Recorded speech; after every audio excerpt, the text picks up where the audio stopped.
और मेरा ड्रीम है कि नरीमन पॉइंट से यानी ताज होटल से दिल्ली में 12 घंटे में पहुंचना। शिंदे जी, मैंने एक प्रोजेक्ट तैयार करके बीपीटी में रखा है कि हमारे मुंबई के किसी भी दिशा से 17 मिनट के अंदर हम पानी से, वाटर टैक्सी से नए मुंबई के एयरपोर्ट पर पहुंच जाएंगे, ठाणे से लेकर वसई विरार से लेकर तब 50,000 करोड़ का एक बहुत बड़ा ब्रिज बनाकर डीपीआर बना के मैंने तैयार रखा है। मेरी 2-3 केवल कंडीशंस हैं कि वो जो जीएसटी लगेगा महाराष्ट्र का उसको मुझे माफ कर दो। मैंने बताया हम हाईवे बनाएंगे, फ्लाईओवर बनाएंगे, तो उनको लगाने के हम बना पाएंगे। तो उन्होंने कहा आप कम से कम जो रोड है वो तो अच्छे बनाओ। ये फ्लेक्स इंजन की गाड़ियां अगले महीने से आ रही है।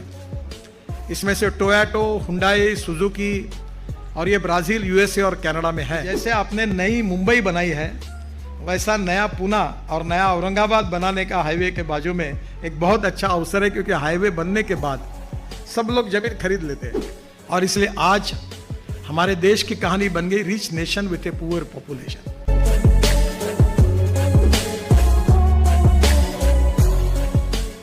हम दिल्ली से मुंबई हाईवे बना रहे हैं और ये हाईवे लगभग 70% इसी साल दिसंबर में पूरा हो रहा है। 1 लाख करोड़ का एक ही हाईवे है और मेरा ड्रीम है कि नरीमन पॉइंट से यानी ताज होटल से दिल्ली में 12 घंटे में पहुंचना। और इसलिए ये जो हाईवे है इसमें एक ही अड़चन है कि हमारा हाईवे जेएनपीटी तक जा रहा है और लगभग सब पैकेज में काम शुरू हो गया है। अब वर्ली बांद्रा जो है वो बनाने का मुझे सौभाग्य मिला, तब मेरी बहुत इच्छा थी कि मैं वर्ली बांद्रा को वसई विरार तक लेके जाऊं, पर फेज़ 1 बाद में हुई, बाद में हमारी सरकार चली गई, पर बाद में फेज़ 2 में बाद में वसई विरार तक ले जाने की बात नहीं हुई, अभी काम शुरू हुआ है।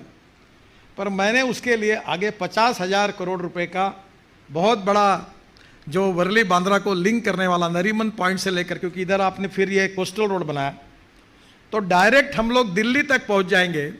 तो 50,000 करोड़ का एक बहुत बड़ा ब्रिज बनाकर डीपीआर बना के मैंने तैयार रखा है। मेरी 2-3 केवल कंडीशंस हैं कि वो जो जीएसटी लगेगा महाराष्ट्र का उसको मुझे माफ़ कर दो स्टील और सीमेंट का, और एग्रीगेट और सीमेंट जो लगेगा उसको रॉयल्टी फ्री कर दो, और थोड़ा सा ब्रिज के बाजू में जो खाली लैंड पड़ी होगी वो दे दो। 50,000 करोड़ मैं लगा दूंगा और ये हाईवे बना दूंगा, तो ये मुंबई के लिए बहुत बड़ा होगा। इसमें नई मुंबई जो है वो काफ़ी बड़ी डेवलप होगी। दूसरी और एक इम्पॉर्टेंट बात जो है, जो आज इंफ्रास्ट्रक्चर में ऑलरेडी हो रही है, कि अभी हम लोग पुणे से बेंगलोर हाईवे बना रहे हैं, पर बीच में उस समय के उप मुख्यमंत्री अजित पवार और मैं पुणे में हमारी मीटिंग हुई, अधिकारियों के साथ भी हुई, और अब उसको मैं मुंबई से बेंगलोर हाईवे बना रहा हूँ। ये जो वेस्टर्ली बाईपास है, जो टोल नाका आखिरी का है पुणे जाते समय, खंडाला के बाद, लोनावाला के बाद, उसके बाद में वहीं से पुणे के रिंग रोड को जोड़कर पुणे से बेंगलोर केवल 3.5 घंटे में होगा और 4.5 घंटे में हम मुंबई से बेंगलोर तक पहुंचने की कोशिश करेंगे, क्योंकि ये 125-130 किलोमीटर के स्पीड से जा पाएंगे। तो मुझे लगता है कि इसका भी भूमि पूजन अलाइनमेंट पक्की हो गई है और ये भी आने वाले 2-3 महीने में इस कार्य की शुरुआत होगी।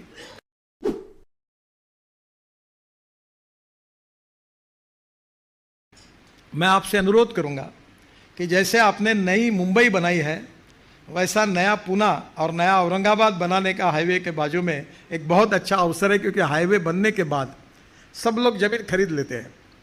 हम हाईवे बनाने के पहले महाराष्ट्र सरकार जमीन खरीदी करे, जिसके लिए मैं सहयोग करूंगा, और वहाँ नई टाउनशिप अगर आप बनाएंगे तो वो एक बहुत अच्छी तरह से औरंगाबाद के लिए, संभाजी नगर के लिए और पुणे के लिए भी बहुत बड़ा योगदान हुआ।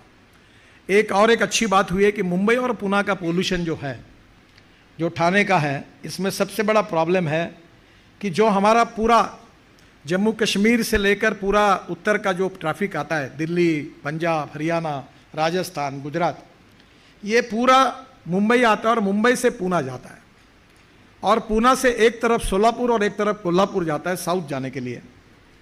पर अब हमने एक नया रोड बनाया जो सूरत से डायरेक्ट, सूरत से नासिक और नासिक से अहमदनगर और अहमदनगर से सोलापुर और सोलापुर से आगे एक तरफ वो हैदराबाद, त्रिवेंद्रम, बेंगलोर तक पूरे तरह हमने हाईवे उधर मार्क किए हैं, तैयार किए हैं।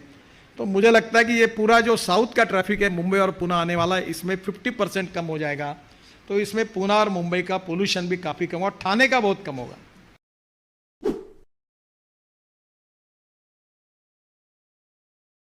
अभी हमने पेट्रोल में तो 20% डालने का निर्णय किया, फिर भी हमें बहुत शॉर्ट सप्लाई है, 10% अभी पूरा हुआ है। पर अभी हमने एक नया निर्णय हुआ है कि अब फ्लेक्स इंजन की गाड़ियाँ अगले महीने से आ रही है। इसमें से टोयोटा, हुंडई, सुजुकी और ये ब्राज़ील, यूएसए और कनाडा में है। और वो जो गाड़ियाँ है और बजाज की स्कूटर, टू व्हीलर, टीवीएस की और हीरो की भी आई है और ऑटो रिक्शा भी आई है। तो अब महाराष्ट्र से पेट्रोल को हद्दपार करिए। पेट्रोल 120 रुपये लीटर और इथेनॉल 62 रुपीज़ लीटर आएगा, कैलोरिक वैल्यू सेम होगी, तो ग्राहकों का भी फायदा होगा। ई व्हीकल की बात मैं जब करता था तो लोग कहते थे कि होगा नहीं। अब मुंबई में ई बसेस आ गई, पूना में आ गई। अब तो इलेक्ट्रिक व्हीकल 4 व्हीलर हमारी भारतीय कंपनियों की, अब ये 9 महीने, साल भर उसकी वेटिंग लिस्ट है, इतने ई व्हीकल की डिमांड बढ़ी। ये जो पूरा इंपोर्ट है क्रूड ऑयल का, पोल्यूशन करने वाला, इसमें महाराष्ट्र सबसे बड़ी भूमिका लेंगे तो हमारा इंफ्रास्ट्रक्चर बदल जाएगा। मैं आपको और एक अनुरोध करूंगा कि अब रोप वे, केबल कार, फेनिकुलर रेलवे भी मेरे पास है। मैं बद्रीनाथ, केदारनाथ, गंगोत्री, यमुनोत्री सब जगह बना रहा हूँ। 65 प्रोजेक्ट्स मंजूर किए हैं, महाराष्ट्र में भी है कुछ। मेरा आपसे अनुरोध है कि ये पब्लिक ट्रांसपोर्ट और इलेक्ट्रिसिटी में ये ट्रॉली बस जो है, जिसमें बैटरी की ज़रूरत नहीं है और इसलिए वो सस्ती भी है, तो ये अगर हम शुरू करेंगे, जो मुंबई में पुरानी ट्राम थी, तो ये टायर पे चलने वाली ये 2 बसेज जोड़ कर जाएगी, तो इससे कॉस्ट बहुत कम हो जाएगी। एग्जिस्टिंग डीजल बस के रेट जो टिकट के हैं वो 30% कम हो जाएंगे।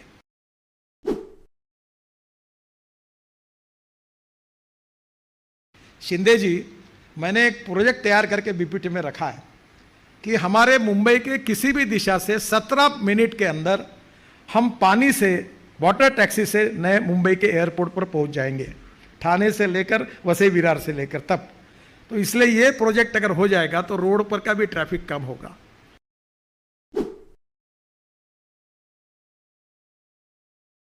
$5 ट्रिलियन की इकोनॉमी बनाने का है।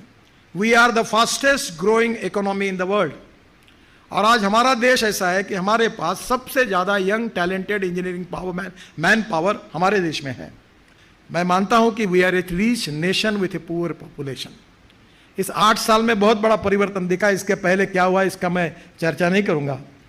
But the wrong economic policies and bad and corrupt governance and visionless leadership, यही हमारी समस्या थी। और इसलिए आज हमारे देश की कहानी बन गई rich nation with a poor population. But this is the appropriate time for the country that with appropriate leadership and appropriate vision, we can make miracles. We can make Indian economy number 1 economy in the world. We are the fastest growing economy in the world. और ये उद्योग क्षेत्र के सहयोग के बिना नहीं हो सकता। उद्योग, एग्रीकल्चर दोनों में भी हमें बहुत बड़ा ट्रांसफॉर्मेशन लाना पड़ेगा। हमने आपको ऐसा अमृत पिला दिया है कि आपको अब अमरत्व प्राप्त हुआ है।